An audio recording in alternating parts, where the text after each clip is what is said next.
We are the other coin of the Ukrainian war. Time to jump in the second part of the interview with Salome Zourabichvili, 5th President of Georgia. It's basically a monologue. That type of content that media usually cut are the parts that I like the most, because it's when the interviewed person let herself go a bit more. In fact, you will hear it turned out to be a strong call to action for US and EU.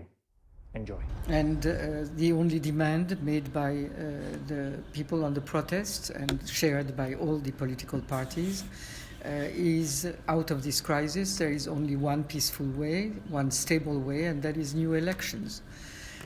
So we can wait for, and the more we wait, the more economic crisis is installing in the country.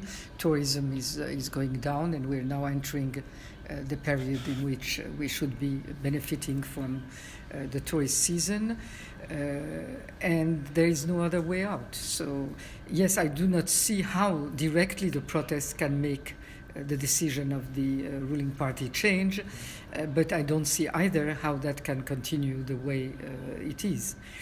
So of course we also count on our partners, because at one point in time there is some pressure from outside which adds to the economic crisis. The sanctions, some of them individual, some of them limited, but still it is affecting the elites of the ruling party to a certain degree. And I think that at one point in time we will probably need to see some form of mediation from our European partners, eventually including the American partners, because if the American administration has the pretension that it wants to solve existing wars and crises, then it should be even more interested into preventing destabilization in a region that is rather strategic, because it's the shores of the Black Sea. There are plans of bringing China into this Black Sea through the port of Anaklia. The fate of Georgia, of independent Georgia, of democratic Georgia, interests highly also Armenia. Independent and stable Georgia is necessary for Azerbaijan-Turkey links. We have seen the statements of Turkey saying that they would get closer to European security if that takes form. So all of that makes of this region a region where there are clear interests of the European Union, certainly, because that's where the major projects were designed for the next decade.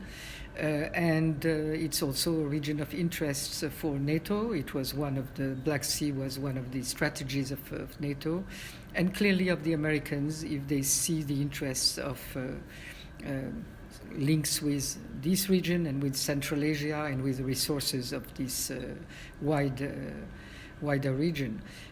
So all of that should once, maybe that's why we are not the first priority clearly today, because there is an open war which is first on the list of everyone.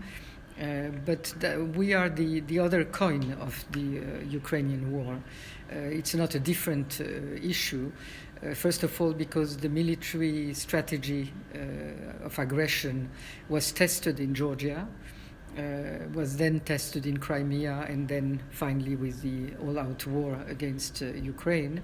And in neither case, neither in Georgia nor for Ukraine, it has not fulfilled the objectives of these wars. It has not diverted Georgia from its European, Euro-Atlantic path. We had to wait for these last 2 years to see that happening, but not linked to the war or to the occupation of our territories.